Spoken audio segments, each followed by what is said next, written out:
মহাপ্রভু একটা ভক্তর দিকে দৃষ্টি নিক্ষেপ করেছে না, সেই ভক্তের নাম কি মা? সেই ভক্তের নাম হচ্ছে মুকুন্দ সরকার। নামটা মনে রাখবেন, সেই ভক্তের নাম হচ্ছে মুকুন্দ সরকার। আমার মহাপ্রভু সেই ভক্তের দিকে দৃষ্টি নিক্ষেপ করে এক পা করে সেই ভক্তের দিকে আগিয়ে গেছে। এইবারে ভক্তের মাথায় মহাপ্রভু আমার হাতটা রেখেছে। মুকুন্দ সরকারটা এখন অবাক হয়ে গেছে যে ব্যাপারটা কি হলো, এখানে এত ভক্ত থাকতে মহাপ্রভু কেন আমার মাথায় হাত দিল? নিশ্চয়ই কোনো ব্যাপার আছে। প্রভু, তুমি কি আমায় কিছু বলতে চাইছো? তুমি কি আমায় কিছু বলতে চাও? মহাপ্রভু বলছে, হ্যাঁ, আমি তোমাকে কিছু বলতে চাই। তুমি কি বলতে চাও প্রভু, বলো। তখন মহাপ্রভু বলছে, শোনো মুকুন্দ, তোমরা এখানে যতজন আছো, তোমরা সবাই যদি মনে করো যে তোমরা সবাই আমার সঙ্গে গৃহ ত্যাগ করে সন্ন্যাস ধর্ম গ্রহণ করে রাস্তায় পথে পথে ঘুরে বেড়াবে, তাহলে তোমরা কিন্তু ভুল ভাবছো। তোমরা ভুল ভাবছো। তোমরা যদি সবাই আমার সঙ্গে পথে পথে ঘুরে বেড়াও, সন্ন্যাস ধর্ম গ্রহণ করো, তাহলে এই যে মায়ার সংসারে যারা আবদ্ধ হয়ে আছে তাদেরকে উদ্ধার করবে কে? তাদের উদ্ধার করবে কে? তখন মুকুন্দ সরকার বলছে, তাহলে আমাকে কি করতে হবে প্রভু? মহাপ্রভু বলছে, শোনো, আমি তোমাকে আদেশ দিলাম, তুমি সংসারী হও মুকুন্দ, আর সংসারী হয়ে তুমি সংসারী জীবদেরকে নিয়ে হরি নাম প্রচার করো, হরি নাম বিলি করো, নিতাই গৌর হরি বলো, হরি বল। মুকুন্দ সরকার এই কথা শুনে অবাক হয়ে গেছে, চমকে গেছে। কি বললে প্রভু? আমাকে তুমি সংসারী হতে বললে? না না প্রভু, আমি সংসারী হতে পারবো না। আমি ওই সংসারে যেতে চাই না প্রভু, যে সংসারে তোমাকে কেউ চাই না, যে সংসারে তোমাকে কেউ ভালোবাসে না। আমিও যে সে সংসারে থাকতে চাই না প্রভু, আমিও যে ওই সংসারে যেতে চাই না প্রভু। তুমি এক মনে লীলা খেলা করছো প্রভু আমার সাথে। ভক্তমণ্ডলী, বাবা আমার ভক্তিমতী মায়েরা, মুকুন্দ সরকারের কথাটা একবার চিন্তা করে দেখুন। আমরা এই সংসারের কেউ বাবা সময় থাকতে থাকতে ভগবানকে চাই? কেউ চাই? কেউ ভগবানের সামনে গিয়ে বলি, ওগো দয়াময় করুণাময়, এই সংসারের কেউ না আমার সঙ্গে থাক, তুমি আমার সঙ্গে থেকো, তুমি আমার? কোনোদিন বলি না। শুধু দু হাত পেতে তার কাছে থেকে চাইছি। ওই যে সরস্বতী পূজা হয়, মন্ত্র করি তো, ধনাং দেহি পুত্রাং দেহি, দুটো হাত পেতে শুধু দেহি দেহি দেহি, দাও দাও দাও, তুমি আমাকে দাও, আমি তোমাকে কিছু দেব না, তুমি দাও তারপরে আমি দেব। আমরা ভগবানকে কখন ডাকি মা? কখন চাই? মারা বলো দেখি, আমরা ভগবানকে কখন ডাকি? এই একটা ঠিক কথা বলেছে, বিপদে বললে নাকি? আর বিপদে পড়লে তো ডাকি। আর এই যে ভগবান, এই যে কালো কালো চুলগুলোতে একটু কি কালার করে দেয় গো মা? সাদা না? এখন আবার বোঝা যায় না, বাজারে কত রকম কালার উঠেছে, নীল, লাল, হলুদ, সবুজ। মায়েরা বাবারা এখন কালার করে নিচ্ছে, বয়স এখন বোঝা যাচ্ছে না। তা ভগবান যখন এই সাদা কালো চুলটা একটু সাদা কালার করে দেয়, কি করে? ওই যে বলি না, দাঁত থাকতে দাঁতের মর্ম আমরা কেউ বুঝি না। এই দাঁতগুলো যখন পড়ে যায় আস্তে, তার নামটা যখন উচ্চারণ করার ক্ষমতাও থাকে না, তখন গিয়ে কিনা ভগবানকে ডাকে যে অনেক সময় আছে, এখন তো ভালো আছি, সুস্থ আছি, চলাফেরা করছি, খাচ্ছি দাচ্ছি, ঘুরে বেড়াচ্ছি। ও মা, এই আজ আছো কাল নেই। আজকে তুমি যে লোকটার সঙ্গে বসে চা খেলে, কাল শুনবে মারা গেছে। তাহলে নিঃশ্বাসের নেই কোনো বিশ্বাস, নিঃশ্বাসের নেই কোনো বিশ্বাস। তুমি মরণ পথে বসেছো, তোমার গায়ের উপরে গীতা চাপিয়ে দিচ্ছে, বলছে তুমি একবার, বুড়িমা তুমি তো মারা যাচ্ছ, তুমি একবার কৃষ্ণ কথা বলো, হরি কথা বলো। বুড়িমা শুয়ে শুয়ে বলছে, ওরে বাবা, আমি এখন অত কথা বলতে পারবো না। ও মা, কটা কথা বললো? আমি এখন অত কথা বল, 6-7টা কথা বলে ফেললে একবার হরে কৃষ্ণ মুখে বলতে পারছি।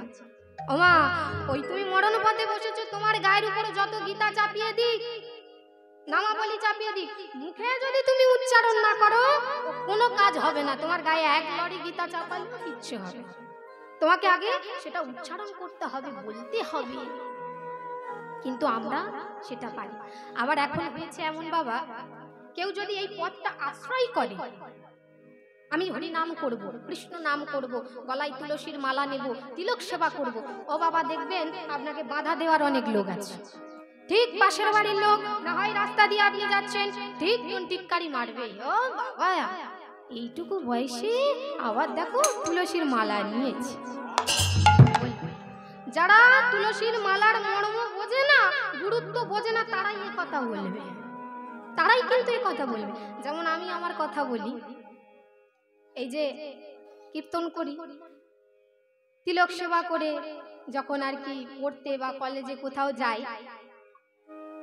ওই কিছু কিছু ছেলেরা আছে, আমি যাবো তোমা পিছন থেকে হরি বল বলে ঠেলে উঠবে, হরি বল বলে ঠেলে উঠবে। আমি কিন্তু বুঝতে পারি ওরা কিন্তু টিটকারি করছে, ইয়ার কি করছে, ব্যঙ্গ করছে, কিন্তু আমি কিছু মনে করি না। কেন বলো তোমার?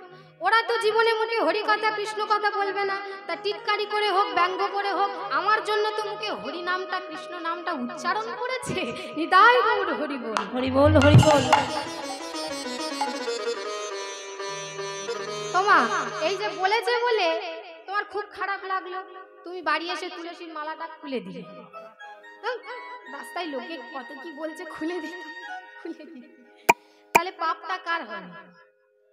তুমি খুলে দিলে, যে রাস্তায় বলেছে বলে তুমি খুললে, তার পাপ হবে না তোমার, তোমার পাপের ভার ভাগ সে নেবে, নেবে। তাহলে ভালো কাজে তুমি এখন অনেক বাধা পাবে। তুমি আপনি একটা কুকাজ বলবেন, কর কর কর, ভালো, এখন কিন্তু কুমন্ত্র সবাই দিতে পারবে, সুমন্ত্র কেউ দেবে। তাহলে লোকের কথাই কোনো কাজ না। আপনি এই পথটা আশ্রয় করতে চাইছেন, আপনি এই পথের পথিক হতে চাইছেন, তাহলে খুবই ভালো কথা, তুলসীর মালা নিন, তিলক সেবা করুন। কিন্তু মা আমরা যেটা পারি না, আমরা পারি না, সময় থাকতে থাকতে আমরা এটা কেউ আশ্রয় করতে পারি না। আমার মায়েরা আসতে, আমরা তা তো পারি না, কিন্তু ভগবানের কাছে গিয়ে ঠিক দু হাত পেতে চেয়ে যাচ্ছি, এটা ঠিক পারি না। আমার মায়েরা বলো দেখি, তোমরা ভগবানের কাছে গিয়ে কি চাও? সত্যি করে বলবে কিন্তু। ভালো জামাই চাও, সরকারি চাকরি, আবার কি চাও বলো দেখি, সত্যি করে বলো মা। ও মা গিয়ে চাও না? আমার এখানে মায়েরা চাই কি আমি জানি না, তবে আমি শুনেছি মায়েরা গিয়ে বলে, ভগবান তুমি আমার একটা ছেলে দিও। বলে কি তুমি একটা, কেন বাবা মেয়ে কি দোষ করলো? আমার একটা ছেলে দিও, তা মেয়ে কি দোষ করলো? যার জন্য তুমি পৃথিবীর আলো দেখলে, পৃথিবীর মুখ দেখলে, যার জন্য সকাল সকাল স্নান করে ধুতি পাঞ্জাবি পরে একেবারে ঘটা করে বসছো ভাই ফোঁটা নেবে বলে, সেও তো একটা মেয়ে। এই যে ধরিত্রীর বুকে আমরা দাঁড়িয়ে আছি, আপনি বসে আছেন, এটাও তো ধরিত্রী মা, মাতা, তাহলে এটাও তো। তাহলে মেয়ে হলে অসুবিধাটা কোথায়? বলে ভগবান তুমি আমার একটা ছেলে। কলিযুগ, সমাজটা কিন্তু পাল্টাচ্ছে, বদলাচ্ছে, কিন্তু মানুষের বদলাচ্ছে না। আবার মায়েরা চাইছে, বলছে আমার একটা ছেলে দিও, আবার এদিকে ভগবানের সঙ্গে কেমন ডিল করছে দেখুন। ভগবান তুমি যদি আমার ছেলের চাকরিটা করে দাও, তাহলে আমি তোমাকে 10 কিলো বাতাসা দেব।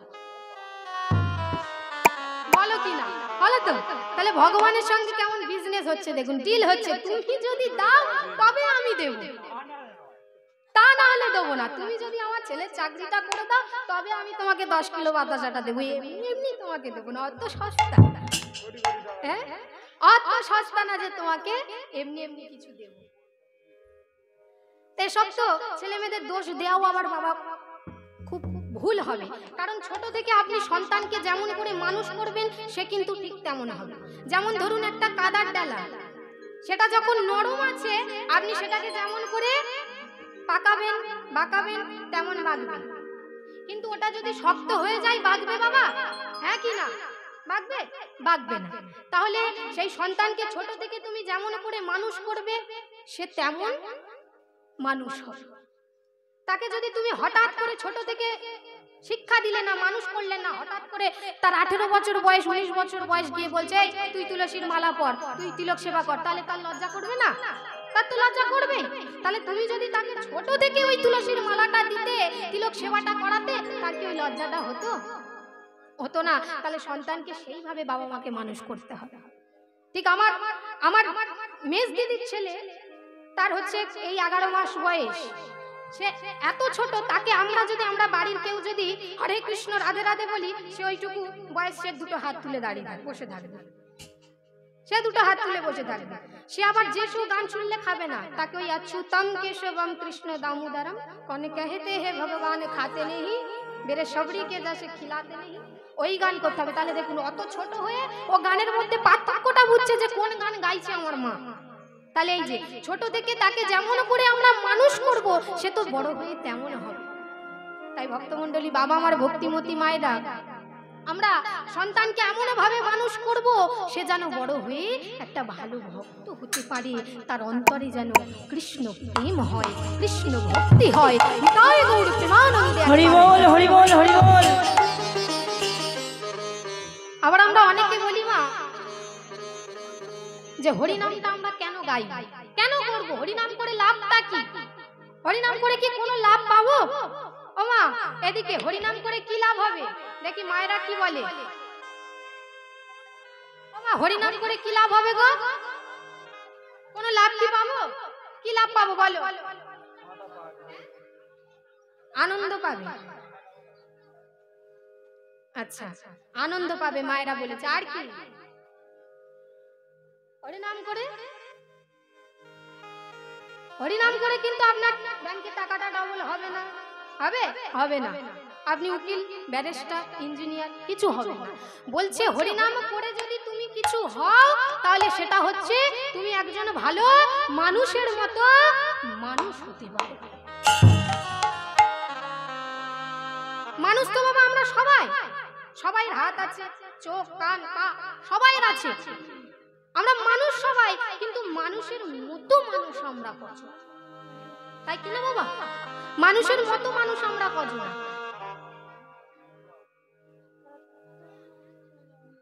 যদি বাবা সবাই মানুষের মতো মানুষ হতো, আজকে কলকাতার বুকে কত বড় বড় বৃদ্ধাশ্রমে কিন্তু বুড়ো বুড়িরা বসে কাঁদতো না। আস্তে আস্তে এত কথা হচ্ছে কেন? এদিকে বলছি আজকে সবাই যদি মানুষ হতো, তাহলে কলকাতার বুকে এত বড় বড় বৃদ্ধাশ্রমে বসে কিন্তু বুড়ো বুড়িরা কাঁদতো না বাবা। তাহলে সবাই কিন্তু মানুষের মতো মানুষ হতে পারে না। যেমন দেখুন, সব জল যেমন জল হয়, খালের জল, পুকুরের জল, নদীর জল। আমি যদি আপনাকে নদীর জল তুলে খেতে দিয়ে বলি যে মা এই নদীর জলটা খেয়ে, সমুদ্রের জলটা খেয়ে আপনি পিপাসা নিবারণ করুন, তাহলে আপনার পিপাসা মিটবে? মিটবে না। তার কারণ কি? নোনা জল। নোনা জলে কারোর পিপাসা মেটে মা? মেটে না। তাহলে এই যে জলের মধ্যে ডিফারেন্সটা দেখুন, পার্থক্যটা দেখুন। ঠিক তেমন মানুষের মধ্যেও পার্থক্য আছে। সবাই মানুষের মতো মানুষ হতে পারে না। এই কথা বলতে গিয়ে বিদ্যাপতির কথা বড় মনে পড়েছে। তিনি বলছে যে এই জগতে আমি অনেক মানুষ পেয়েছি, কিন্তু প্রাণ জুড়াইবার মতো মানুষ আমি পাই।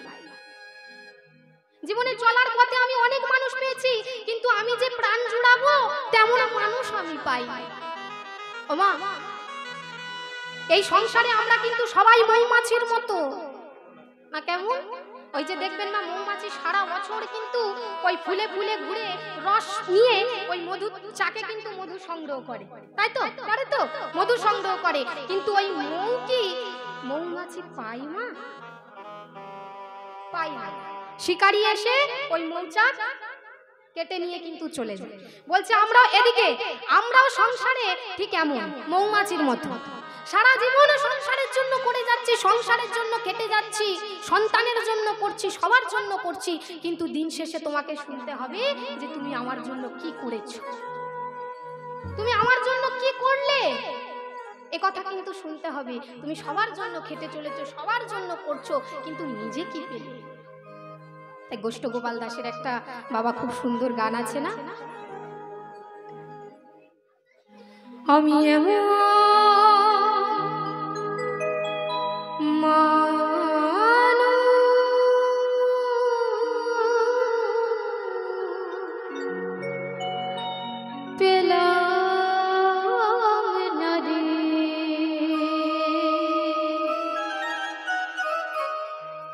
যে ব্যথা দিল না,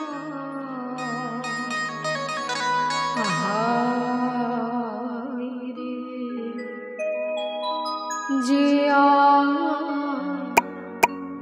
ব্যথা দিল না, আমি নয় জলে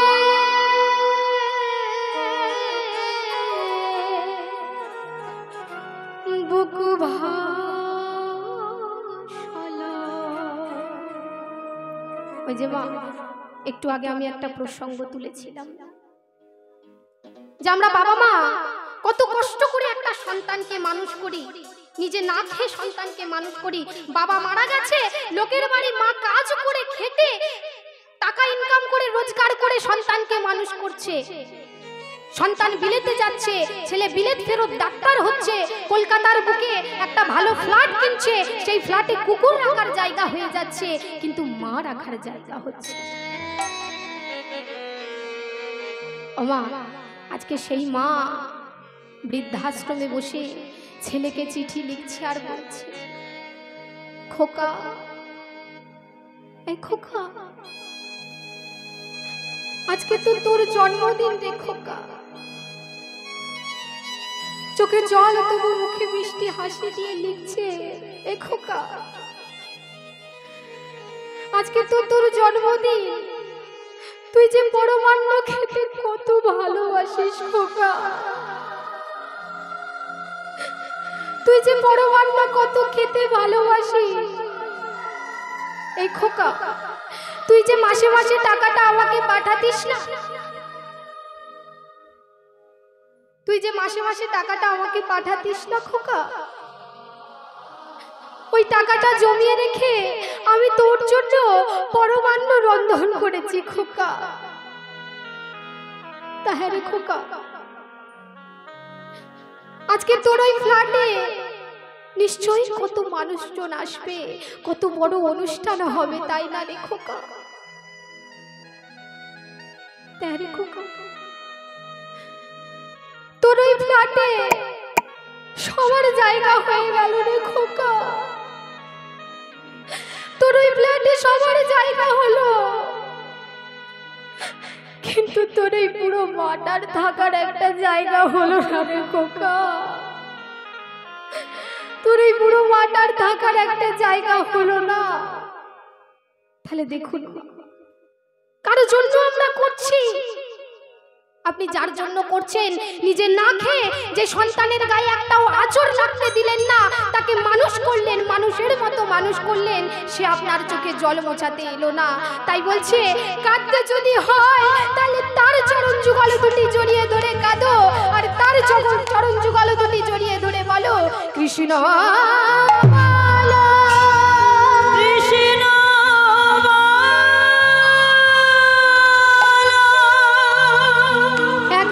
কৃষ্ণ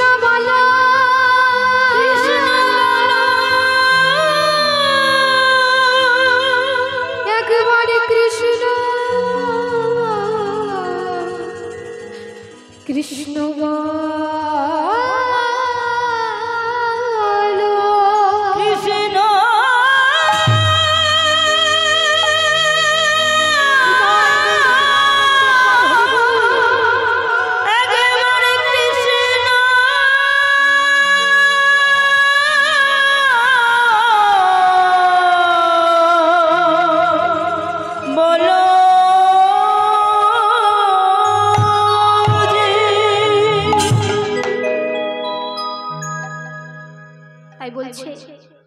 যদি কাঁদতে যদি হয় তাহলে তার চরণ যুগল দুটি জড়িয়ে ধরে কাঁদো, সময় যদি দিতে হয় তাহলে 5 মিনিট হলেও তার সময় দাও, হাত যদি ধরতে হয় তাহলে তার হাত ধরো। ওমা, এই সংসারে আমরা প্রত্যেকে জানি কিন্তু যে এই সংসারের যার হাত আমি ধরবো সেই হাত আজ আছে কাল নাও থাকতে পারে। যে হাতটা আমি ধরবো সেই হাত আজ আছে কাল থাকবে না। আমি আজকে স্বামীর হাত ধরলাম, তার দিয়ে কোনো গ্যারান্টি নেই, ছেড়ে চলে যেতে পারে। এখন দেখবেন কত খবর হচ্ছে, দেখবেন সন্তান স্ত্রী বাবা মা সব ফেলে চলে যাচ্ছে, ছেলে মেয়ে আসছে বৃদ্ধাশ্রম। তাহলে আপনি বিশ্বাস করে কার হাতটা ধরবেন? সেই বিশ্বাস করার মতো হাতটা নেই, কিন্তু বিশ্বাস করার মতো বিশ্বাসযোগ্য একটা হাত কিন্তু আছে। সেই হাতটা হচ্ছে তার হাত। সে কিন্তু সেই হাতটা আমাদের দিকে বাড়িয়ে রেখেছে। ওমা, পুরীতে কে কে গেছো জগন্নাথ মন্দিরে? গেছো? দেখবে জগন্নাথ, ভগবান জগন্নাথকে দর্শন করেছে তো দেখবে ভগবান আমার কিন্তু হাত দুটো এরকম বাড়িয়ে আছে, তাই না? হাত সে বাড়িয়ে দিয়ে রেখেছে, শুধু আমাদের ধরার অপেক্ষা। এই সংসারে যার হাতটা ধরবো সে আজ বাদে কাল ছেড়ে চলে যেতে পারে, সেই হাতের দিয়ে কোনো বিশ্বাস নেই মা। কিন্তু একজন আছে যার হাতটা ধরলে সেই হাত কোনোদিন ছাড়বে না। সেই হাত বিশ্বাসযোগ্য হাত, ভরসার হাত। সে হাত বাড়িয়ে রেখেছে, শুধু ধরার অপেক্ষা। ভগবান বলছে তুমি আমার জন্য যদি কিছু করো তাহলে আমি তোমার জন্য অবশ্যই করব। তুমি আমার জন্য যদি 2 ফোঁটা চোখের জল ফেলতে পেরেছো, আমি তোমার জন্য 10 ফোঁটা চোখের জল ফেলবো। তুমি আমার জন্য যদি 2 পা এগিয়ে আসতে পেরেছো, আমি তোমার জন্য 10 পা আগাতেও পিছু পা হব না। তার প্রত্যক্ষ প্রমাণ হচ্ছে মহাভারতের দ্রৌপদী। ভগবান শ্রীকৃষ্ণের যখন আঙুলটা কেটে গিয়ে হাতে আঙুল থেকে ঝরঝর করে রক্ত ঝরে পড়ছে, তখন দ্রৌপদী ছুটতে ছুটতে গিয়ে বলছে, প্রভু প্রভু তোমার কি হয়েছে? তোমার হাতে থেকে অমন করে রক্ত ঝরে পড়ছে কেন প্রভু? তখন দ্রৌপদী আর কোনো কিছুর ভয় না করে তখন শাড়ির আঁচল থেকে একটা কণা কেটে নিয়ে ভগবান শ্রীকৃষ্ণের ক্ষতস্থানটা জড়িয়ে দিয়েছে। ওমা, তুমি একজন আর বউ, তাহলে তুমি যদি রাস্তায় কারোর হাত কেটে গেছে পরপুরুষের দেখে তুমি যদি শাড়ির আঁচলটা কেটে তার হাতটা বেঁধে দাও, তাহলে লোকে কি ভাববে? খারাপ ভাববে। কিন্তু দ্রৌপদী দেখো মা, সে কুলের বধূ হয়ে কারোর কথা চিন্তা করলো না যে কে কি ভাববে। সে শুধু ভগবানের কথা চিন্তা করলো যে আমার প্রভু তো কষ্ট পাচ্ছে, তার হাতে থেকে রক্ত ঝরে পড়ছে। দ্রৌপদী কোনো চিন্তা না করে, কুলের ভয় না করে, সে শাড়ির আঁচল থেকে কণা কেটে নিয়ে ভগবানের ক্ষতস্থান জড়িয়ে দিয়েছে। তখন ভগবান আমার বলছে, সখী তোমার এত ভক্তি, আমার প্রতি তোমার এত ভালোবাসা, তাহলে তবে শোনো, আজকে তুমি এত ভালোবাসা নিয়ে তুমি আমার ক্ষতস্থানটা বেঁধে দিয়েছো, কিন্তু একদিন আসবে যেদিন আমি তোমাকে কথা দিলাম যে আমি তোমাকে শত সহস্র কোটি বস্ত্র দিয়ে তোমার অঙ্গ আমি ঢেকে দেব। নিতাই গৌর প্রেমানন্দে হরি বল হরি বল হরি বল। তাই বলছে তুমি যদি তার জন্য কিছু করো তাহলে সেও তোমার জন্য করবে। তাই বাবা, সময় থাকতে থাকতেই মানুষ জন্ম আমি পেয়েছি, মানব জন্ম আমরা পেয়েছি, তাই সময়টা হেলাই হারাবো না। আমরা আসল সম্পদটাকে চিনবো, আসল ধনটাকে চিনবো, হরি নাম আশ্রয় করব, কৃষ্ণ নাম আশ্রয় করব।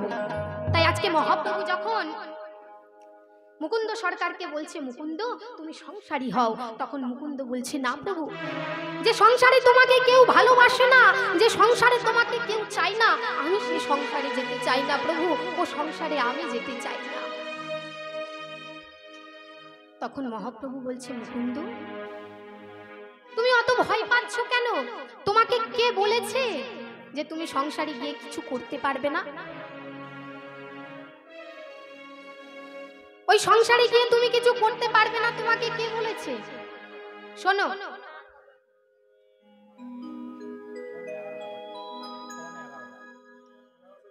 তামা বলছে, শোনো মুকুন্দ, তুমি ওই সংসারে গিয়ে তুমি কবিরাজি করবে।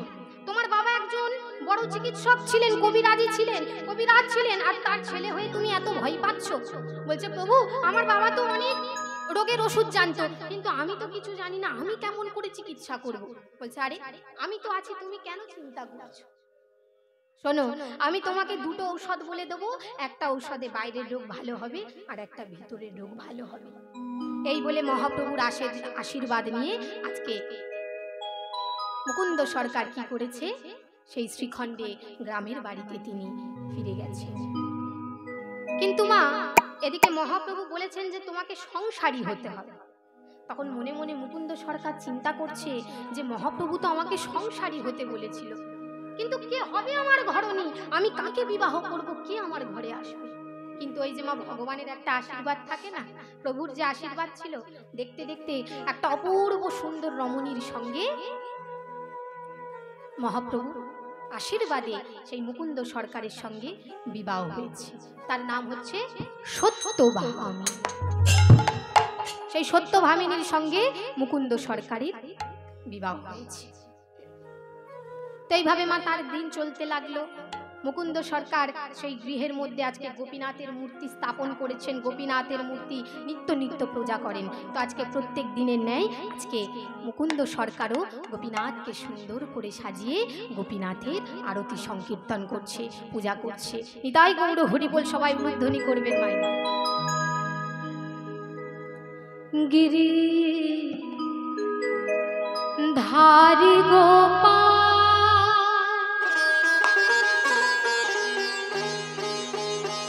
ব্রজ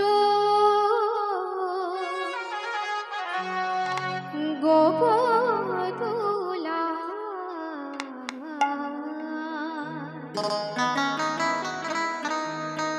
ওগো অপরূপ লীলা তব তরুণতমা গিরি ধারি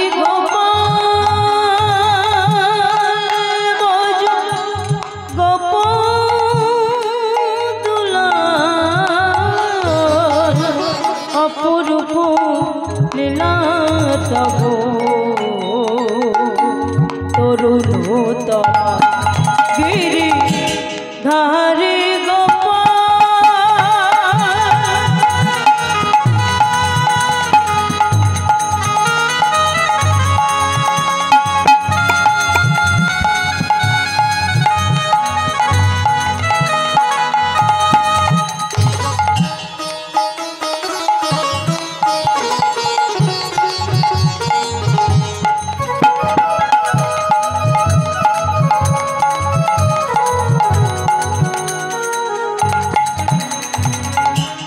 বিশাখার কাছে তুমি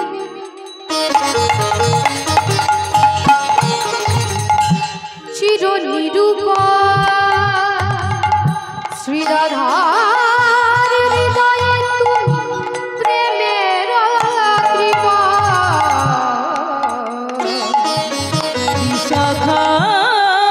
বিশাখার কাছে তুমি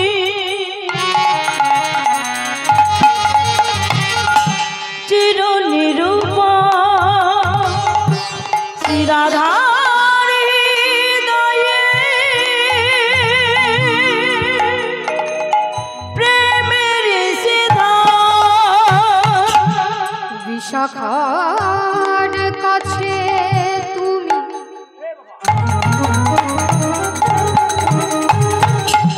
চির নিরূপম শ্রীরাধার হৃদয়েতে প্রেমের কৃপা।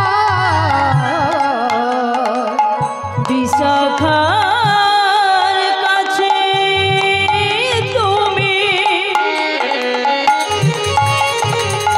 চির নিরূপম শ্রীরাধার হৃদয়ে প্রেমের সিদ্ধান্ত।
চিরনিচ নন্দ কুমার তুমি আনন্দ কিশোর যশোদা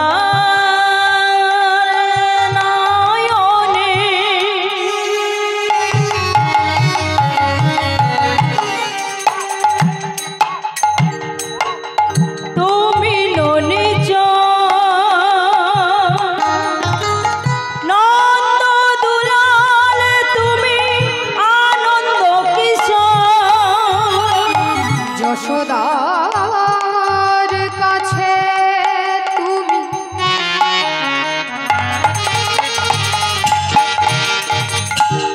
চিরনিচ নন্দ কিশোর তুমি আনন্দ কিশোর যশোদার কাছে তুমি চিরনিচ নন্দ দুলাল তুমি আনন্দ কিশোর গীতাই সরতি আদি যত গদের গীতাই সরতি আদি যত গঠের রাখা অপরূপ লীলা তরুণোত্তম গিরিধারী গোপাল বজ গোপদুলাল অপরূপ লীলা তব তরুণ কপাল গিরিধারী গোপাল বজ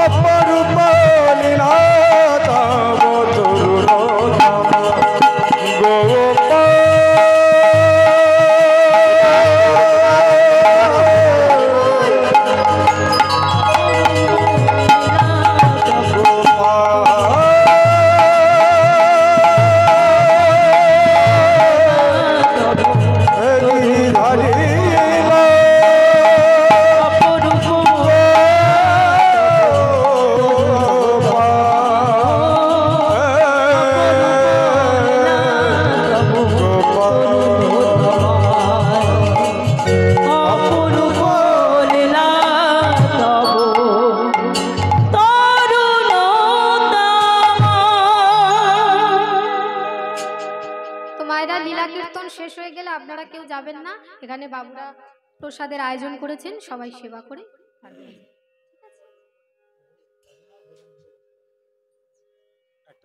তামা।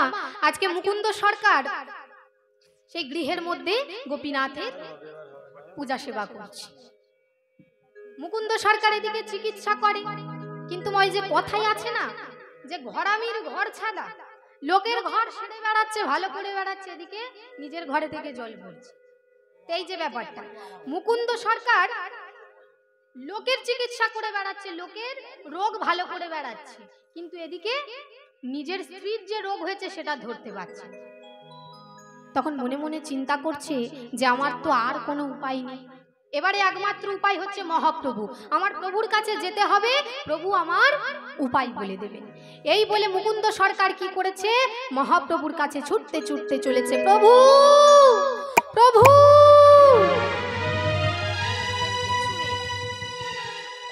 আছাড় খেয়ে পড়েছে মহাপ্রভুর চরণে। ওরে কে তুই, কে অমন করে আমার চরণটা জড়িয়ে ধরলি, ছাড় বলছি, ছেড়ে দে। মুকুন্দ, তুমি অমন করে আমার চরণটা জড়িয়ে ধরেছো, এতদিন পরে তুমি আমার কাছে এসেছো, ওঠো, কি হয়েছে বলো। প্রভু,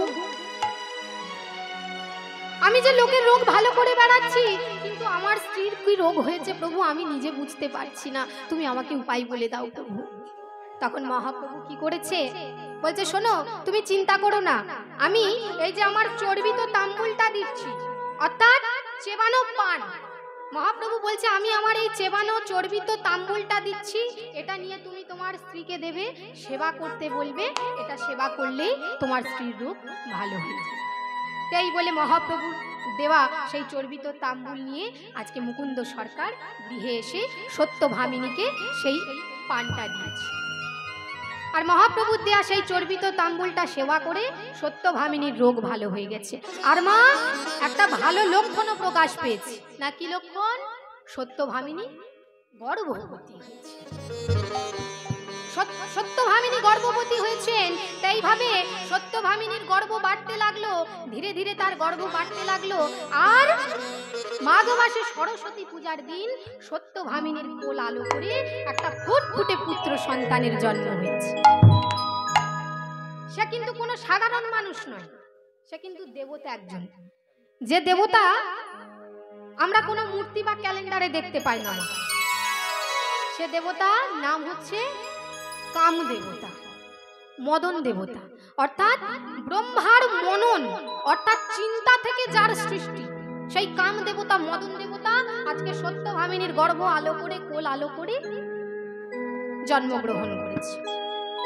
তো এইদিকে মুকুন্দ সরকার আমার সরস্বতী পূজা করছে, সরস্বতী পূজায় বসেছে।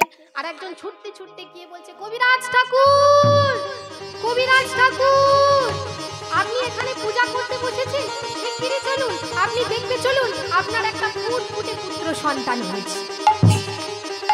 বাবা তো পূজা থামিয়ে দিয়ে আনন্দে আত্মহারা হয়ে গেছে। বাবা হয়েছে, ছুটতে ছুটতে গিয়ে দেখছে যে স্ত্রীর কোলের কাছে শুয়ে একটা ফুটফুটে পুত্র সন্তান কত রকম ভাবে খেলা করছে। এবার সেই সন্তানকে কোলে তুলে নিয়ে মা সরস্বতীর চরণে অর্পণ করে দিয়ে বলছে, এইবারে চাওয়াটা দেখুন মা, আমাদের চাওয়া আর তার চাওয়ার মধ্যে পার্থক্যটা দেখুন। আমরা কি চাই মায়েরা গিয়ে, যে আমার ছেলেটার একটা চাকরি করে দিও, ছেলেটা যেন ডাক্তার হয়, এসব আমরা বলি, আমরা মায়েরা বলি। কিন্তু মুকুন্দ সরকার কি বলছে দেখুন, বলছে মাগো তুমি আমার ছেলেকে আশীর্বাদ করো যেন আমার ছেলে বড় হয়ে একজন ভালো ভক্ত, বলছে আমার ছেলেটা যেন বড় হয়ে একজন ভালো ভক্ত হতে পারে, সে যেন কৃষ্ণ ভক্ত হতে পারে, তার অন্তরে যেন ভগবানের প্রতি প্রেম ভালোবাসা থাকে। তার কি চাওয়াটা দেখ। এইভাবে বাবা মার ভালোবাসায় সন্তান ধীরে ধীরে বড় হতে লাগলো। নাম হয়েছে রঘুনন্দন। সেই ছোট্ট ছেলে ধীরে ধীরে বড় হতে হতে আজকে তার বয়স হয়েছে 5 বছর। তামা মুকুন্দ সরকারের একটা নিয়ম আছে না, সেই নিয়মটা কি?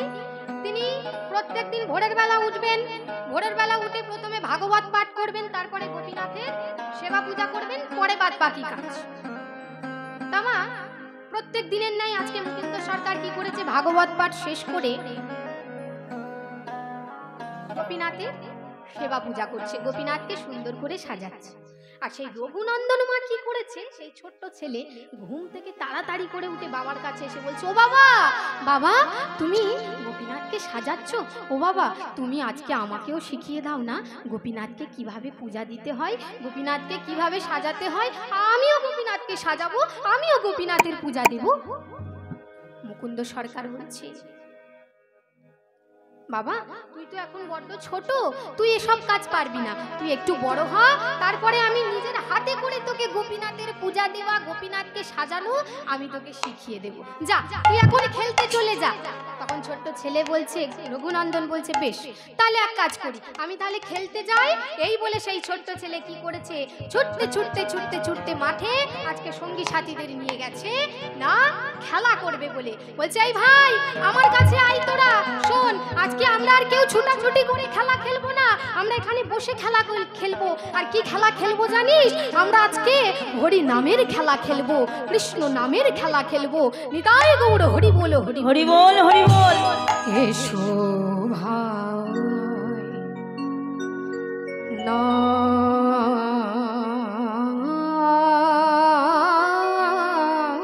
গায়, হরি নাম কৃষ্ণ নাম মধুর নাম, হরি নাম এসো ভাই নাম গায়।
সেই ছোট্ট রঘুনন্দন আজকে তার সঙ্গী সাথীদেরকে নিয়ে আজকে হরিনাম গাইছে, হরিনাম সংকীর্তন করছে। আর এদিকে মুকুন্দ সরকার সেই গোপীনাথকে সুন্দর করে সাজাচ্ছে।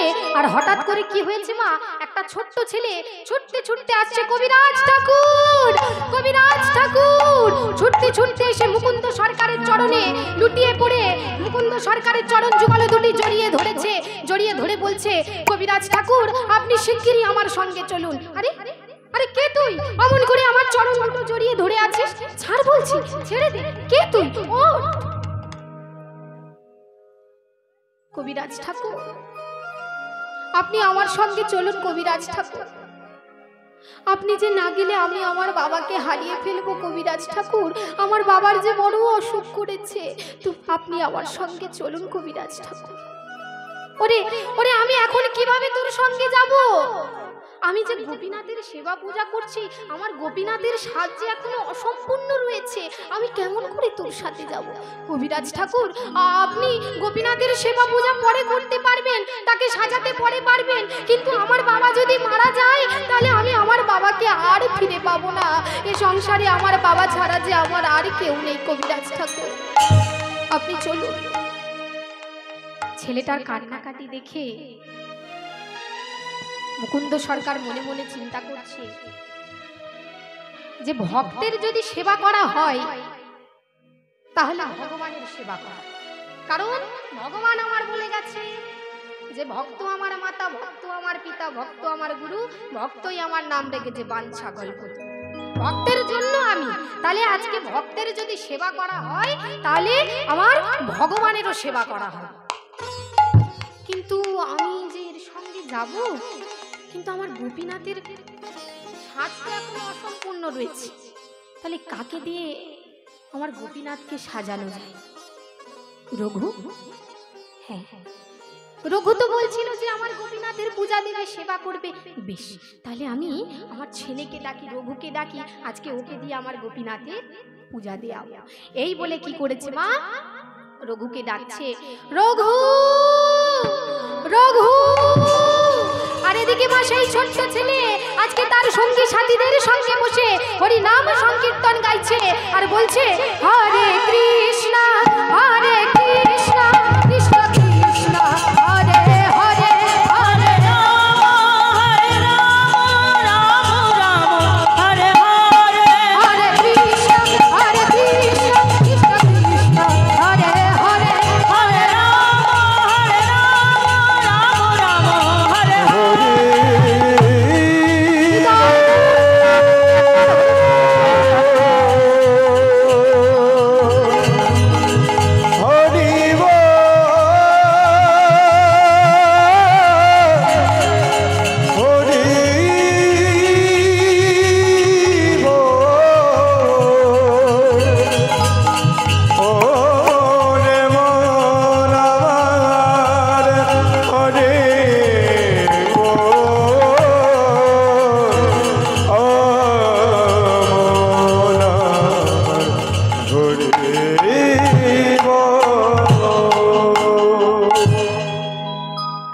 এটা আমার বাবার গলা না?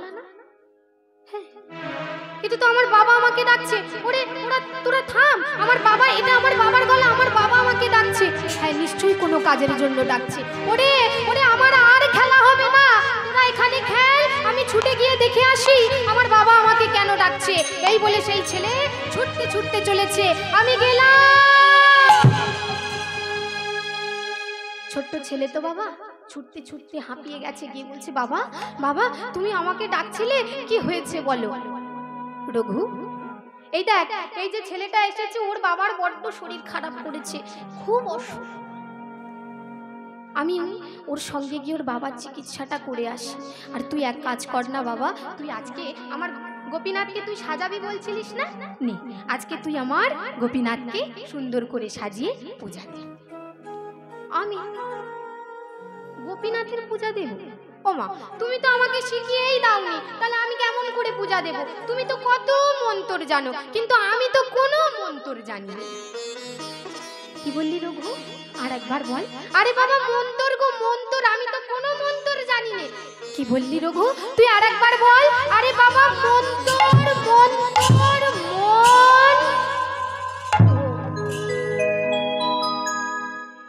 বাবা তুই কত মূল্যবান কথা বলেছিস তুই জানিস? এই মনটাকে যদি তার করে দিয়ে ডাকতে পারিস, এই মনটাকে যদি তার চরণে অর্পণ করে দিয়ে ডাকতে পারিস না বাবা, তাহলে আর কোনো মন্ত্রের প্রয়োজন হয় না, আর কোনো মন্ত্রের প্রয়োজন হয় না। যদি আমরা এই মনটাকে তার চরণে অর্পণ করে দিয়ে তাকে ভক্তি করে ভালোবেসে তাকে ডাকতে পারি। তখন রঘুনন্দন বলছে বেশ ঠিক আছে, তাহলে আমাকে কি করতে হবে বলো বাবা? বলছে যা তুই মায়ের কাছে গিয়ে আজকে নাড়ু নিয়ে গিয়ে গোপীনাথের পূজাটা দিয়ে আয়। বেশ ঠিক আছে আমি তাই করব। এই বলে মা সেই ছেলে কি করেছে, রঘুনন্দন ছুটতে ছুটতে গিয়ে মায়ের কাছে গিয়ে বলছে ও মা এই যে আমাকে তুমি এক থালা নাড়ু দাও, আমি আজকে গোপীনাথের পূজা দেব। এই বলে গোপীনাথের পূজা দেবে বলে মায়ের কাছে থেকে এক থালা নাড়ু নিয়ে আজকে গোপীনাথের দরজাটা খুলে গোপীনাথের মন্দিরে প্রবেশ করেছে।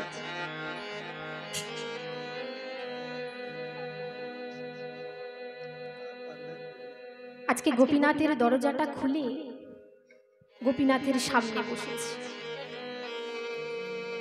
বসে বলছে ও গোপীনাথ, গোপীনাথ এই দেখো আমি আমার মায়ের কাছে থেকে এক থালা নাড়ু তোমার জন্য নিয়ে এসেছি। আস্তে কত স্বাদ করে কত আশা করে তোমার জন্য আমি নাড়ু নিয়ে এসেছি। এই জায়গাটা মায়ের একটু আস্তে থাকবেন, চুপ থাকবেন, মন দিয়ে শুনুন। গোপীনাথের সামনে সেই নাড়ুর থালা নিবেদন করে দিয়ে বলছো গোপীনাথ দেখো আমি তোমার জন্য নাড়ু নিয়ে এসেছি গোপীনাথ, তুমি খেয়ে যাও না গোপীনাথ, খেয়ে নাও না গোপীনাথ। ও মা এই দেখো সে যে জানে না যে ওটা একটা পাথরের মূর্তি, পাথরের মূর্তি কখনো খায় গো মা? সে জানে না, সে জানে তার বাবা নিত্য নিত্য গোপীনাথকে নাড়ু খাওয়ায়। গিয়ে বলছে ও গোপীনাথ তোমার জন্য আমি নাড়ু নিয়ে এসেছি গোপীনাথ, আজকে তো আমার বাবা তোমার পূজা দিতে পারবে না, তাই আমি এসেছি তোমার জন্য নাড়ু নিয়ে, তুমি খেয়ে দাও না গোপীনাথ। ও বুঝেছি, ওই মন্দিরের দরজাটা খোলা আছে বলে তুমি আসছো না, দাঁড়া আমি দরজাটা বন্ধ করে দিয়ে আসি। এই বলে মা মন্দিরের দরজাটা গিয়ে ছুটতে গিয়ে বন্ধ করে দিয়ে এসে একটু মন্দিরের দরজাটা বন্ধ করে দিয়ে এসে গোপীনাথের সামনে বসে বলছে ও গোপীনাথ এই দেখো আমি তো দরজাটা বন্ধ করে দিয়েছি, এবারে তো তুমি খেয়ে নাও। ও গোপীনাথ তুমি এসো না গোপীনাথ, তুমি খেয়ে নাও না গোপীনাথ। ও বুঝেছি, আমার বাবা যদি তোমার হাতে অত বড় বাঁশিটা ঝুলিয়ে রাখে তুমি কেমন করে খাবে বলো দেখি? তোমার তো হাত দুটো জোড়া হয়ে আছে।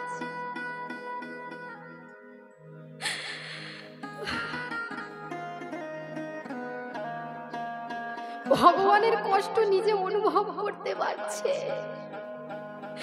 যে তার হাতে তো বাঁশি আছে, সে খেতে পারছে না, তার হাত দুটো জোড়া হয়ে আছে, আমার ভগবান কি করে খাবে? ও গোপীনাথ দাঁড়াও, আমি তোমার হাতে থেকে বাঁশিটা নামিয়ে দিচ্ছি। এই বলে ছুটে গিয়ে বাঁশিটা নামিয়ে দিয়েছি। ও মা কি করলে ভগবান খাবে? কি করলে ভগবান তার কাছে আসবে? একটা অতটুকু ছেলে হয়ে ভগবানকে কেমন করে ডাকছে দেখুন। আমরা কখনো পেরেছি? আমরা কখনো ছুটতে ছুটতে গিয়ে ভগবানকে পক্ষ মাঝে জড়িয়ে ধরে বলতে পেরেছি ও গো দয়াময়, ও গো করুণাময়, আমি তোমায় ভালোবাসি? কোনদিন ছুটতে ছুটতে গিয়ে তাকে পক্ষ মাঝে জড়িয়ে ধরে বলতে পেরেছি ও গো দয়াময়, ও গো করুণাময়, তুমি আমার? কোনদিন তার কাছে গিয়ে তার সামনে গিয়ে প্রসাদ নিবেদন করে বলতে পেরেছি ও গো দয়াময়, ও গো করুণাময়, তুমি তো আমাকে এই সংসারে পাঠিয়েছো। এই সংসারের কত কাজের চাপে আমি যে তোমার কাছে আসতে পারি না, তোমার নামও ভালো করে আমি করতে পারি না। তা গোপীনাথ ভগবান দয়াময়, আমি তোমার জন্য ভক্তি করে ভালোবেসে যা নিয়ে এসেছি তুমি খেয়ে নাও। কোনো দিন বলতে পারি না, কোনো দিন ছুটে ছুটে গিয়ে তার কাছে তার নয়নে নয়ন দিয়ে বদনে বদন দিয়ে কোনো দিন বলতে পারিনি, ওগো দয়াময়, ওগো করুণাময়, আমি তোমায় ভালোবাসি। ওহে দয়াময়,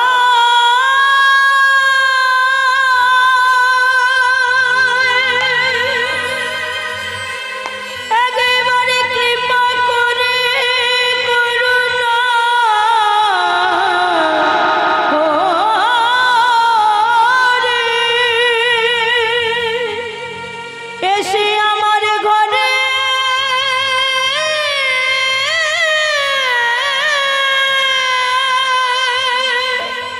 কিছু সেবা করো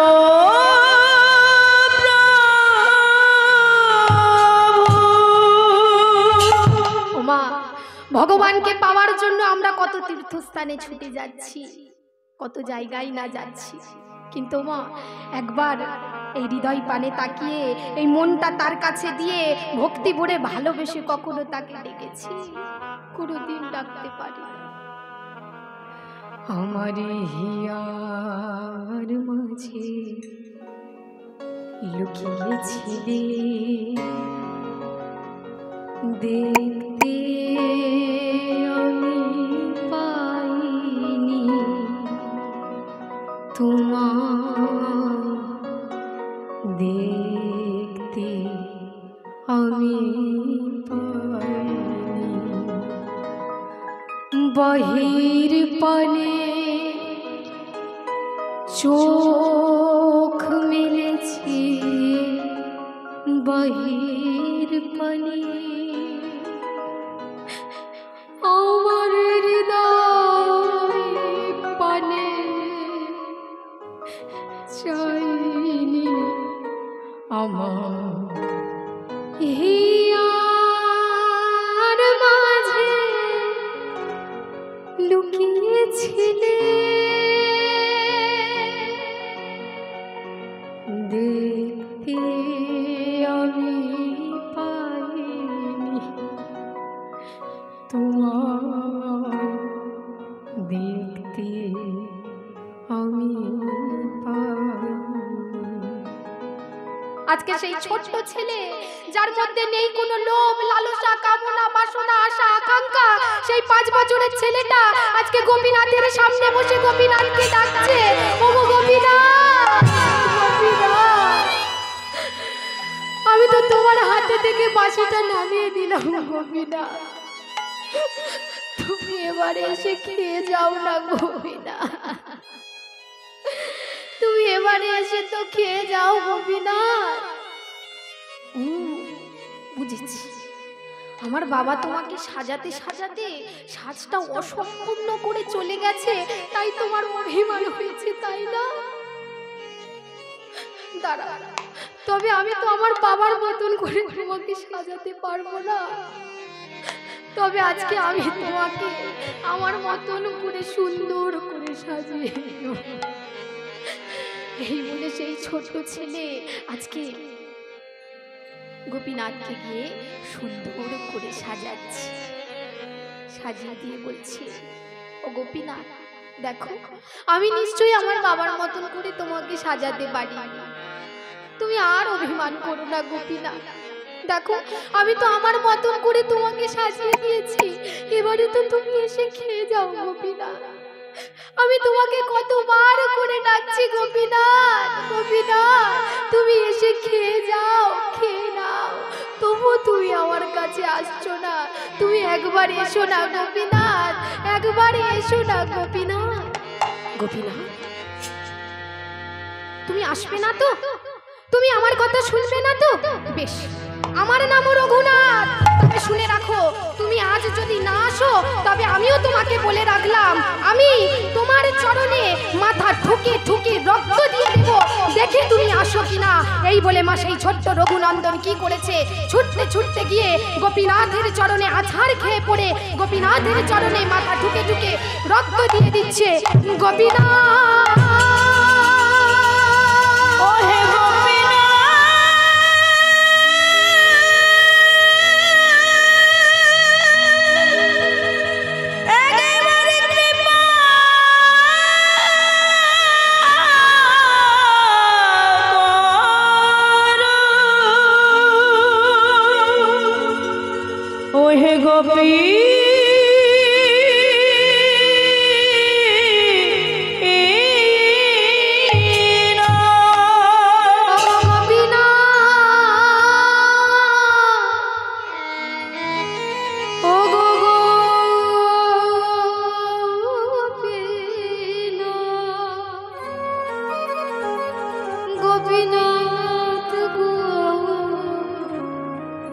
একবার কৃপা করে দেখা দাও, একবারে দেখা দাও, একবারে দেখা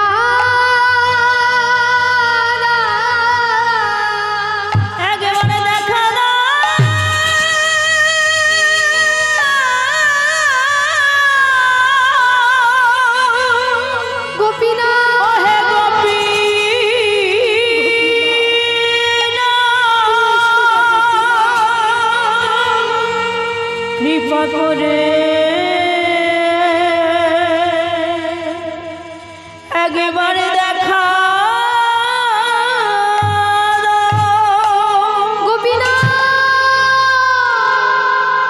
এই বলে মা সেই ছোট্ট ছেলে রঘুনন্দন গোপীনাথের চরণে মাথা ঠুকে ঠুকে রক্ত দিয়ে দিচ্ছে। তখন ভক্তের ভগবান আমার আর থাকতে পারলেন না। তিনি মনে মনে চিন্তা করলেন যে আজকে আমার ভক্তের যদি কিছু হয়ে যায় তাহলে ভগবান নামে যে আমার কলঙ্ক রটবে, কারণ আমি তো ভক্তের ভগবান। তাই ভগবান আমার ভক্তের কষ্ট আর সহ্য করতে পারলেন না। তাই ভগবান আমার প্রকট হলেন, সিংহাসন টলে উঠল। তিনি একটা একটা করে একটা ছোট্ট বালকের বেশ ধারণ করে আজকে রঘুনন্দনের কাছে এসে বলছে, রঘু রঘু আমি তোর কাছে এসেছি। রঘু দে আমাকে নাড়ু খাইয়ে দে, রঘু আমাকে নাড়ু খাইয়ে দে। গোপীনাথ তুমি এসেছো, গোপীনাথ তুমি আমার কাছে এসেছো। ও গোপীনাথ তুমি তো সেই এলে আমার কাছে, তাহলে তুমি আমাকে এত কষ্ট দিলে কেন গোপীনাথ, এত কষ্ট দিলে কেন? ওরে রঘু আমি যে অনেক ভক্ত দেখেছি কিন্তু তোর মতো ভক্ত আমি দেখিনি। সবাই আমাকে কত ফল মিষ্টি দিয়ে আমাকে ডাকে, কিন্তু তোর মতো এমন করে চোখের জল দিয়ে আমাকে কেউ ডাকে না। এমন ভক্তের ডাকে কি আমি সাড়া না দিয়ে পারি? রঘু দে আমাকে নাড়ু খাইয়ে দে রঘু। এই বলে রঘুনন্দন আমার কি করেছে, গোপীনাথকে একটা একটা করে নাড়ু খাইয়ে দিচ্ছে। এইবারে ভগবান আমার চিন্তা করছে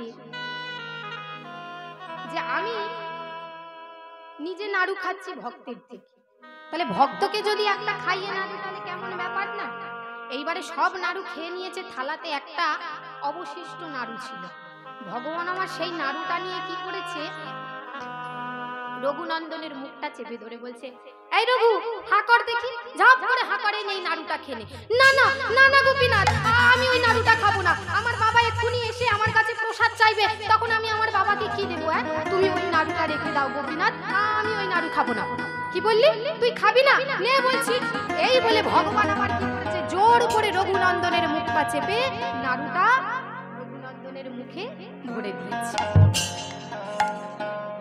এইবার সেই খালি থালাটা নিয়ে আজকে রঘুনন্দন ছুটে ছুটে মায়ের কাছে গিয়ে বলছো, মা মা এই দেখো আজকে আমি গোপীনাথকে এক থালা নাড়ু খাইয়ে দিয়েছি। ও মা আপনি বিশ্বাস করবেন? ছেলে মেয়ে এসে যদি বলে আমি ভগবানকে খাইয়ে দিলাম, বিশ্বাস করবেন? সত্য ভামিনী বলছে, কি কি বললি তুই? এক থালা নাড়ু গোপীনাথকে খাইয়ে দিয়েছিস? কিন্তু রঘু তুই যে এত মিথ্যে কথা বলা ধরেছিস আমি তো জানতাম না। এই বলে মা আমার ক্রোধে ক্রোধান্বিত হয়ে রন্ধনশালা থেকে একটা লাঠি নিয়ে এসে রঘুনন্দনকে পিঠের চালে আঘাত করছে আর বলছে, বল এই নাড়ু কে খেয়েছে, বল বল তুই ওই নাড়ু খাসনি, তুই যদি ওই নাড়ু না খাস তাহলে তোর মুখে ওই নাড়ুর গুঁড়ো কেন লেগে আছে? না মা, না মা, ওই নাড়ু আমি খাইনি, সব ওই গোপীনাথ খেয়েছে, আমাকে মেরো না মা, আমার খুব লাগছে। না, বল ওই নাড়ু কে খেয়েছে, তবে আমি থামবো। ওই নাড়ু তুই খেয়েছিস। গোপীনাথ কি করে এক থালা নাড়ু খায়? তোর বাবা এতদিন ধরে পূজা করছে, তোর বাবার থেকে একটা কণা নাড়ু পর্যন্ত গোপীনাথ জীবনে সেবা করেনি, আর তুই কিনা এক থালা নাড়ু খাইয়ে দিলি গোপীনাথকে। এদিকে মা আমার রঘুকে আঘাত করছে পিঠে, আর সেই মুকুন্দ সরকার চিকিৎসা করতে গেছিল, দরজা থেকে দেখছে যে ছেলেকে মা খুব মারছে, ছুটে গিয়ে বলছে, সত্য ভাবিনি, তুমি আমার ছেলেকে অমন করে মারছো কেন, কি হয়েছে? বলে, এই দেখো, তোমার ছেলে নাকি এক থালা নাড়ু নাকি গোপীনাথকে খাইয়ে দিয়েছে, এইবার তুমি বলো আমি ওকে মারবো নাকি পূজা করবো? মুকুন্দ সরকার মনে মনে করছে, না, আমার ছেলে তো একটা দেবতা, সে কখনো মিথ্যা কথা বলবে না, সত্য ভাবিনি না জানুক, আমি তো জানি সে কখনো মিথ্যে বলবে না, তাহলে নাড়ুগুলো খেলো কি? তাহলে রঘু কি মিথ্যা কথা বলছে? না না, আমাকে দেখতেই হবে যে ওই নাড়ুগুলো কে খেয়েছে, কে খেলো। কাল আমি আবার চিকিৎসার নাম করে রঘুকে দিয়ে গোপীনাথের পূজা দেয়াবো। আমি আর চিকিৎসা করতে যাব না, আমি ওই গোপীনাথের মন্দিরের বাইরে দাঁড়িয়ে দেখবো ওই নাড়ুগুলো কে খায়। এইবার কি করেছে, খুব তককে তককে আছে। এইবার পরের দিন ছেলেকে ডাকছে, রঘু, এই রঘু, বলো বাবা কি হয়েছে? শোন না রে রঘু, আমি আজকেও একটা চিকিৎসা করতে যাব, তুই কালকে মতো আজকেও গোপীনাথের পূজাটা দিয়ে দে না বাবা। না, আমি তোমার ওই গোপীনাথের আর পূজা দিতে পারবো না। জানো কি হয়েছে তো, কাল তোমার গোপীনাথ মায়ের হাতে আমাকে মার খাইয়েছে, নিজে সব নাড়ুগুলো খেয়ে আমার নামে দোষ চাপিয়ে দিয়েছে। আমি আর তোমার গোপীনাথের পূজা দেব না, দেব না, দেব না। তখন মুকুন্দ সরকার বলছে, বাবা তুই এই একটা দিন দিয়ে দে গোপীনাথের পূজা, তোকে আর আমি কোনো দিন বলবো না দিতে, তুই আজকে দিনটা দিয়ে দে না বাবা। বেশ ঠিক আছে, তবে কিন্তু এই একটা দিন, এর বাইরে কিন্তু আমি আর কোনোদিন ওই গোপীনাথের পূজা দিই। বেশ বেশ ঠিক আছে। এই বলে সেই ছোট্ট ছেলে রঘুনন্দন কি করেছে, ফের নাড়ু থালা নিয়ে, মায়ের কাছে থেকে নাড়ুর থালা নিয়ে গোপীনাথের মন্দিরে গেছে। কে বলছে, ও গোপীনাথ, এই যে কাল তোমাকে এত সাদা সাদি করেছি, নাড়ু খাইয়েছি, তুমি তবুও আমার মায়ের হাতে তুমি মার খাইয়েছো, আজকে আমি বাপু তোমাকে এত সাদা সাদি করতে পারবো না, এই নাড়ুর থালা রাখলাম, তুমি এসে খেয়ে যাও। এবার তো অনেক করে ডাকছে। এইদিকে মুকুন্দ সরকার সেই গোপীনাথের মন্দিরের দরজার বাইরে দাঁড়িয়ে দরজা থেকে উঁকি মেরে দেখছে যে ভিতরে নাড়ুগুলো কে খায়। এইবার ভগবান যখন আসছে না, গোপীনাথ যখন আসছে না, তখন সেই ছোট্ট ছেলে রঘুনন্দন চিৎকার করে করে গোপীনাথকে ডাকছে, গোপীনাথ, গোপীনাথ, আমি তোমাকে বললাম না আমি তোমাকে আজকে আর অত সাদা সাদি করতে পারবো না, কাল তুমি মায়ের হাতে মার খাইয়েছো আমাকে, এই না তুমি তাড়াতাড়ি এসে খেয়ে যাও দেখি। এইবার গোপীনাথ তো আমার ভগবান, আমার চিন্তা করছে, ওরে রঘু আমি তোর কাছে কেমন করে যাব, ওদিকে যে তোর বাবা দরজার বাইরে দাঁড়িয়ে আছে, আমি যদি তোর কাছে এখনই যাই তাহলে আমি যে তোর বাবার কাছে ধরা পড়ে যাব, আমি যে তোর কাছে যেতে পারবো না রে রঘু। কিন্তু মা, ভক্ত কার কথা শুনবে? ভক্ত এদিকে ভগবানকে ডাকছে, গোপীনাথ, ও গোপীনাথ, তুমি এসো না গোপীনাথ, তুমি খেয়ে যাও না গোপীনাথ। গোপীনাথ, বেশ, কালকে আমি তোমার চরণে মাথা ঠুকে ঠুকে রক্ত দিয়ে দিয়েছিলাম, তবে শোনো, আজ আমি আর রক্ত না, আজ আমি কি করব জানো? আজকে আমি তোমার গলা থেকে ওই উড়ালিটা খুলে নিয়ে তোমার সামনে আমি গলায় ফাঁস দিয়ে তোমার সামনে আমি আত্মহত্যা করব, দেখি তুমি আসো কিনা, তোমার সামনে আমি আমার জীবনে দিয়ে দেব, দেখি তুমি আসো কিনা, নাড়ু খাও কিনা। এই বলে ছুটে গিয়ে রঘুনন্দন কি করেছে, গোপীনাথের গলা থেকে উড়ালিটা খুলে নিয়ে যেই না গলায় ফাঁস দিতে যাবে, ভগবান আমার কিচ্ছু আর চিন্তা করলো না, কোনো কিছুর চিন্তা না করে ভগবান কি করলেন, প্রকট হলেন, সিংহাসন টলে উঠলো, এক পা করে ভগবান আমার একটা বালকের, ছোট্ট বালকের বেশ ধারণ করে রঘুনন্দনের কাছে এসে বলছে, রঘু দে, তুই আমাকে নাড়ু খাইয়ে দে রঘু। তখন রঘুনাথ আমার বলছে, গোপীনাথ তুমি এসেছো, এই নাও তুমি নাড়ু খাও। এই বলে ভগবানকে একটা একটা করে নাড়ু খাচ্ছে। আর যখন কথা বলছে, বাইরে থেকে মুকুন্দ সরকার তাদের গলার শব্দ শুনে বলছে, কি মন্দিরের ভিতরে ওটা কে কথা বলছে? ওটা ওটা আমার গোপীনাথ নয় তো? হ্যাঁ, আমার মনে হয় ওটা আমার গোপীনাথ এসেছে। ওরে ওরে, আমার প্রাণটা যে কেমন আকুলি বিকুলি করছে। আমার প্রভুকে দেখার জন্য আমার মনটা যে ছটফট করছে, আমার প্রাণ যে আকুলি বিকুলি করছে। আমি কি করব? আমি আমার ভগবানকে দর্শন করব কেমন করে? আমি কি দরজাটা খুলবো? আমি কি দরজাটা, হ্যাঁ হ্যাঁ, আমি দরজাটা খুলবো, আমি দর্শন করব যে ভিতরে কে। এই বলে সেই মুকুন্দ সরকার কি করেছে, এক ধাক্কা দিয়ে মন্দিরের দরজাটা খুলে দিয়ে মন্দিরের ভিতরে প্রবেশ করেছে। প্রবেশ করে মা দেখছে যে একটা পাথরের মূর্তি এইভাবে হাতটা রেখে ছেলের সামনে বসে নাড়ু সেবা করছে। কিন্তু ভগবান তো আমার ধরা দেবে না। ভগবান যেখানে বসেছিল তিনি আর সিংহাসনে উঠে যেতে পারেননি। তিনি যেখানে বসেছিলেন ঠিক সেখানেই পাথরের মূর্তিতে রূপান্তরিত হয়ে গেছে। এদিকে রঘুনন্দন ভগবানকে দেখতে পাচ্ছে, রঘুনন্দন ভগবানের সঙ্গে কথা বলছে। তখন বাবা গিয়ে বলছে, রঘু তুই তো আমার ভগবানের সঙ্গে গোপীনাথের সঙ্গে কথা বলছিস, তাহলে আমি কেন দেখতে পাচ্ছি না রে বাবা? বললা আমি কেন দেখতে পাচ্ছি না? ও গোপীনাথ, এই যে আমার বাবা বলছে আমার বাবা নাকি তোমাকে দেখতে পাচ্ছে না, কেন গো গোপীনাথ? আমি তো তোমাকে দেখতে পাচ্ছি, তাহলে আমার বাবা কেন দেখতে পাচ্ছে না তোমাকে? গোপীনাথ বলছে, রঘু আমাকে দেখার মতো যে নয়নটা চোখটা তোর হয়েছে না বাবা, সেই চোখটা তোর বাবার হয়। আমাকে দর্শন করার জন্য যে নয়নটা তুই পেয়েছিস, যে নয়নটা তোর আছে, সেই নয়নটা তোর বাবার নেই যে আমাকে দর্শন করবে। তবে শোন, তোর মতন যদি ভক্তের অঙ্গ কেউ স্পর্শ করে তাহলে সে আমাকে দেখতে পারে। ও বাবা, বাবা এই দেখো গোপীনাথ বলছে তুমি যদি আমার অঙ্গটা স্পর্শ করো তুমি নাকি গোপীনাথকে দেখতে পাবে। এই বলে এই কথা শুনে তো বাবার আর আনন্দের সীমা নেই। ছুটে ছুটে গিয়ে ছেলের অঙ্গ স্পর্শ করেছে। আর যেই না স্পর্শ করেছে দেখছে যে ভগবান আমার গোপীনাথ ছেলের কাছে থেকে, রঘুনন্দনের কাছে থেকে বসে একটা একটা করে নাড়ু সেবা করছে। নিতাই গৌর প্রেমানন্দে একবার হরি বল, হরি বল। এখানে ভক্ত আর ভগবানের মিলন হলো। তো আজকে এই লীলার মধ্যে দিয়ে আমরা জীব শিক্ষা পেলাম যে আমরা ভগবানকে কেন পাবো। আজকে সে একটা ছোট্ট ছেলে হয়ে, অতটুকু একটা ছেলে হয়ে, 5 বছরের ছেলে হয়ে সে এমন ভাবে ডাকলো, এমন ভাবে ভগবানকে ডাকলো যে সে ভগবানকে পেয়ে গেল, তাহলে আমরা কেন পাবো না?